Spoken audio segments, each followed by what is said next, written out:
বৃহত্তম গণতন্ত্র, গর্ভে ভরি বুক, দুর্নীতিতে দেশ ভরেছে, লজ্জায় ঢাকি মুখ।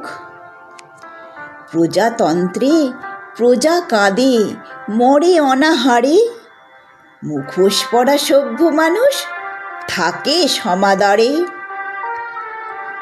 পথবাসী পথে মরে, পথেই কাটায় রাত, ঋণের দায়ে কৃষক মরে, শূন্য তাদের হাত।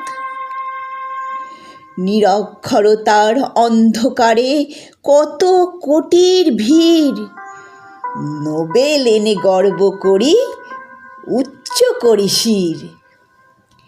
চিকিৎসা আজ অন্ধকারে দরিদ্র জনের কাছে, ধনীর জন্য চিকিৎসালয় প্রাসাদ সম আছে। বন্দে মাতরম জয়ধ্বনি হৃদয় জুড়ে বাজে, তিরঙ্গাতে মাতৃভূমি স্বর্গভূমি সাজে। প্রজাতন্ত্র দিবসে মোরা শপথ করি আজ, জীবন দিয়েও রক্ষা করব ভারত মাতার লাজ। জয় হিন্দ, বন্দে মাতরম। কবি শরদিন্দু কর্মকারের লেখা কবিতা প্রজাতন্ত্র দিবস।